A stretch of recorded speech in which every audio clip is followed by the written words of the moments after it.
Assalamualaikum warahmatullahi wabarakatuh. Salam sejahtera bagi kita semua.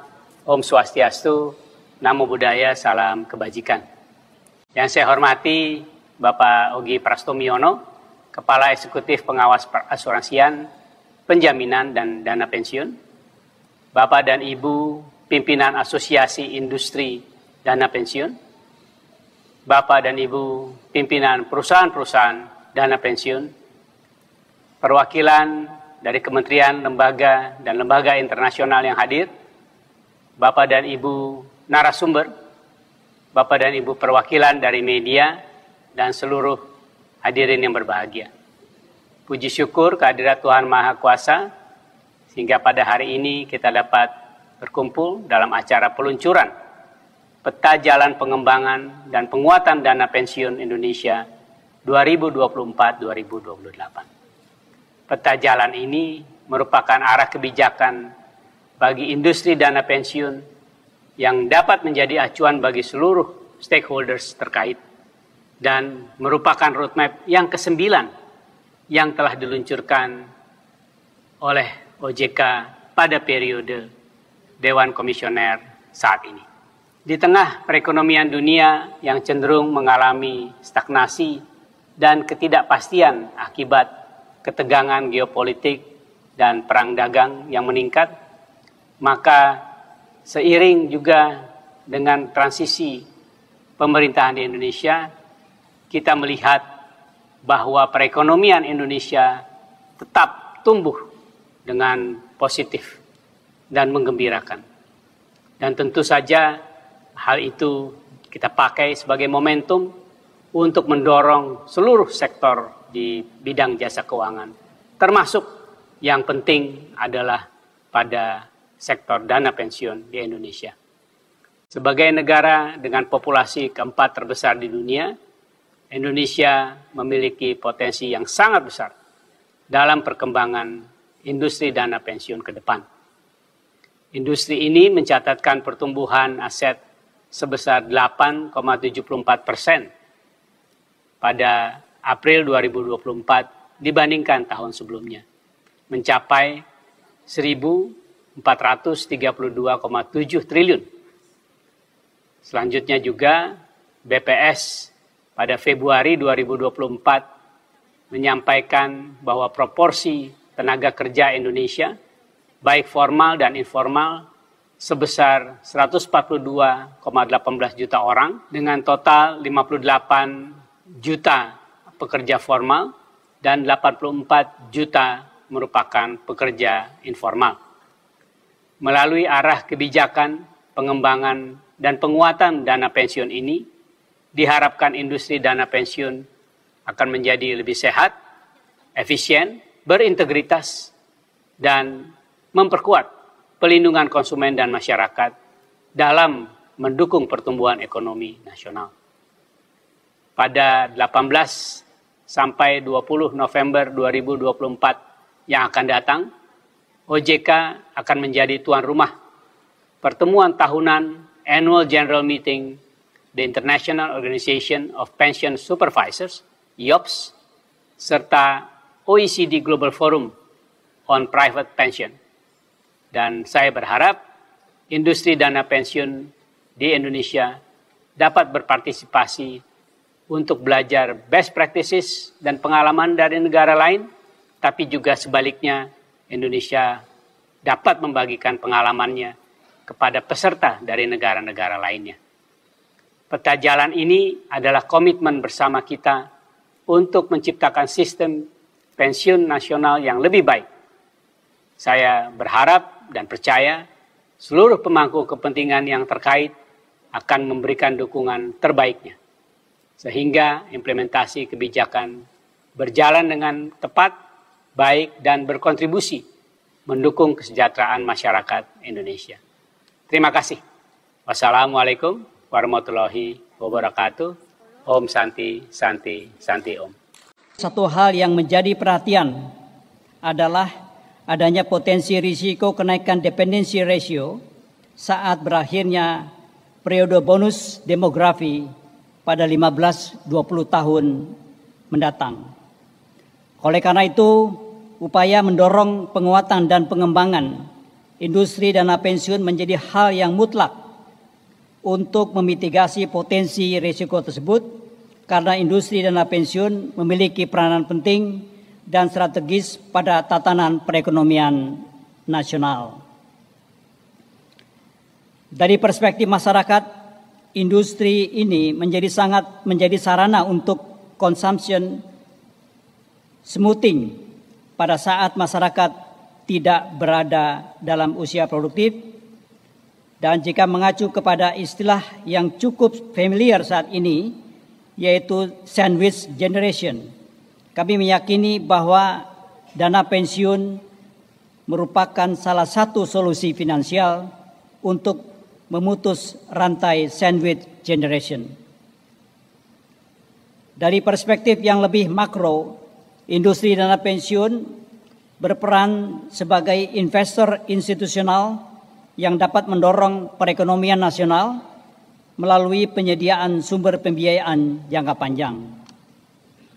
Bapak, Ibu, serta hadirin yang berbahagia, jika melihat sistem pensiun di Indonesia, saat ini Indonesia memiliki dua pilar utama, yaitu dana pensiun wajib dan dana pensiun sukarela. Pilar pertama terdiri dari program terkait jaminan hari tua dan jaminan pensiun baik untuk pekerja di private sectors, ASN, serta anggota TNI Polri, di mana untuk pilar pertama akan dikuatkan berdasarkan Undang-Undang P2SK dengan adanya program pensiun tambahan yang bersifat wajib. Pilar kedua adalah program pensiun sukarela yang diselenggarakan oleh Badan Hukum Dana Pensiun. Bapak, Ibu, hadirin sekalian, secara statistik OJK melakukan perubahan sudut pandang di mana sebelumnya dana pensiun wajib dimasukkan ke dalam kelompok perasuransian, yaitu asuransi sosial. Namun sejak Januari 2024, statistik tersebut diperbaharui sehingga masuk ke dalam kelompok dana pensiun. Hal tersebut bertujuan memberikan gambaran lebih utuh mengenai kondisi ekosistem pensiun di Indonesia saat ini. Secara agregat, total aset dana pensiun per akhir Mei 2024 sudah mencapai 1.439,71 triliun rupiah atau tumbuh 8,36% year on year, atau jika melihat compound annual growth rate pada periode 2020 sampai 2023 mencapai 9,95%. Jumlah penyelenggara program pensiun berjumlah 222 dengan 3 penyelenggara program pensiun wajib dan 3 penyelenggara program pensiun sukarela yang mengcover 28,29 juta peserta dari seluruh program tersebut. Secara replacement ratio dari hasil analisis dan kajian yang dilakukan, estimasi baru sekitar 15-20% dari take home pay. Walaupun jika dibandingkan dengan basic income-nya sudah sekitar 60-65%. Ibu, Bapak, serta hadirin yang kami hormati, OJK melihat saat ini masih terdapat beberapa isu struktural yang menjadi tantangan bagi industri dana pensiun untuk dapat tumbuh dan berkembang secara optimal. Dari perspektif demand, salah satu tantangan utama yang dihadapi adalah tingkat literasi dan tingkat inklusi dana pensiun yang masih tergolong rendah. Apabila dikaitkan dengan struktur ketenagakerjaan Indonesia yang didominasi oleh tenaga kerja dari sektor informal, terdapat tantangan berupa akses dan spesifikasi program pensiun yang belum sepenuhnya kompatibel dengan karakteristik pekerja pada sektor informal.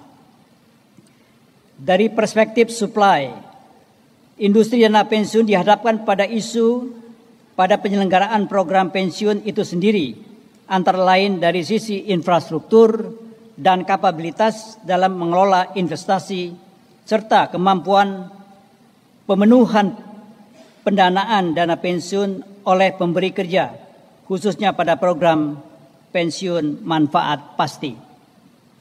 Selain itu, terdapat pula hal mendasar yang menjadi isu, yaitu terkait rendahnya replacement ratio.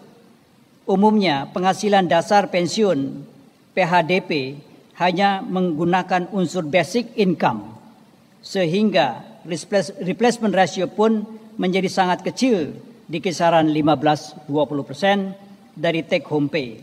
Sedangkan rekomendasi International Labour Organization diharapkan sebesar 40%. Selain itu, penilaian dari pihak eksternal seperti Global Pension Index 2023 yang diterbitkan oleh Mercer dan CFA Institute menilai bahwa sistem pensiun di Indonesia masih butuh pengembangan dan penguatan agar tetap sustain. Dari 47 negara yang dinilai, Indonesia memiliki nilai indeks sebesar 51,8 yang dikategorikan dalam kelompok C. Beberapa usulan untuk peningkatan antara lain memperluas cakupan kepesertaan, keberlanjutan penguatan pengaturan, serta peningkatan transparansi kepada peserta. Bapak Ibu hadirin yang kami hormati, secara global setidaknya terdapat 3 isu pengembangan dana pensiun yang perlu mendapatkan perhatian kita bersama. Pertama adalah mengenai digitalisasi di sektor dana pensiun. Beberapa penelitian baik dari OECD maupun IOPS menunjukkan adanya pengembangan yang cukup masif terkait dengan pemanfaatan teknologi dalam menciptakan individual pension dashboards. Sebagai contoh, pada akhir Juni lalu, Hong Kong melalui Mandatory Provident Fund Scheme Authority MFFA meluncurkan platform yang disebut IMPF yang mengintegrasikan fungsi pengelolaan dana, pembayaran iuran, dan pemantauan oleh peserta. Kedua adalah mengenai program pensiun di sektor informal. Sebagaimana disebutkan sebelumnya, bahwa masih adanya tantangan struktural terhadap isu ini di Indonesia. Bahkan di global, isu ini mendapatkan perhatian khusus dan menjadi salah satu topik dalam OECD Global Forum di Zimbabwe pada akhir tahun 2023 yang lalu. Ketiga adalah pergeseran tren program pensiun manfaat pasti, defined benefit, menjadi program pensiun iuran pasti, defined contribution. Pada forum terbaru di bulan Juni kemarin, IOPS menyampaikan bahwa akan dilakukan revisi atas IOPS Principles yang menjadi acuan OJK dalam melakukan proses pengawasan. Terdapat 3 usulan prinsip baru, yaitu implementing the pension regulation, monitoring and adaptability, dan assessment and implementation process. Selain itu, terdapat 2 penyesuaian terhadap IOPS Principle yang sudah ada, yaitu objective and responsibilities dan transparency and communication. Bapak Ibu hadirin yang kami hormati, memperhatikan berbagai kondisi dan tantangan yang ada, OJK secara konsisten menerapkan kebijakan strategis di industri dana pensiun dengan melakukan upaya secara simultan antara lain penyelesaian current issues dan di saat bersamaan membangun industri dana pensiun ke depan. Penyusunan peta jalan roadmap ini merupakan salah satu upaya untuk merespon berbagai dinamika yang terjadi di industri dana pensiun yang selaras dengan tujuan pemerintah dalam mengembangkan dan menguatkan sektor keuangan di Indonesia melalui penerbitan Undang-Undang P2SK. Ide penyusunan roadmap ini sudah dimulai sejak tahun 2023 yang semula hanya berupa program strategis karena industri dana pensiun sempat dinilai menjadi sunset industry, menjadi kepada sebuah peta jalan atau roadmap pengembangan dan penguatan dengan semangat yang sama sesuai dengan Undang-Undang P2SK. Hal ini juga yang mendasari perubahan konsep peta jalan yang semula hanya untuk dana pensiun sukarela menjadi peta jalan untuk keseluruhan sistem pensiun di Indonesia dengan sinergi antara lain pensiun wajib dan sukarela.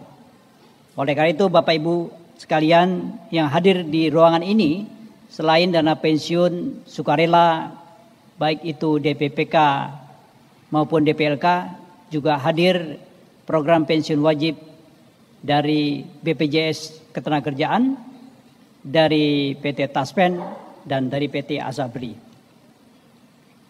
Bapak Ibu hadirin sekalian, kami sampai pada ringkasan peta jalan dana pensiun 2024-2028. Pengembangan dan penguatan industri dana pensiun pada peta jalan ini ditopang melalui 4 pilar utama, yaitu penguatan ketahanan dan daya saing, pengembangan elemen dalam ekosistem sektor dana pensiun, akselerasi transformasi digital, serta penguatan pengaturan, pengawasan, dan perizinan di sektor dana pensiun. Dalam tahap implementasinya, peta jalan ini diturunkan dalam 3 fase dengan sinergi antara dana pensiun wajib dan dana pensiun sukarela. Fase pertama adalah fase penguatan fondasi pada periode 2024-2025 yang fokus pada penguatan sumber daya manusia, perluasan akses melalui pemanfaatan teknologi, serta penerapan prinsip-prinsip pengelolaan dana pensiun yang baik. Fase kedua adalah fase konsolidasi dan menciptakan momentum pada periode 2026-2027 yang fokus pada konsolidasi penyelenggaraan program pensiun sukarela, penerapan investasi berdasarkan profil risiko peserta, serta pembangunan sistem terintegrasi mengenai kepesertaan pensiun nasional. Fase terakhir yaitu end state di tahun 2028 adalah fase penyesuaian dan pertumbuhan, di mana harapannya telah terbentuk ekosistem dana pensiun nasional yang lebih baik dengan adanya peningkatan replacement ratio, peningkatan kepesertaan sektor informal, serta tercapainya target densitas dana pensiun.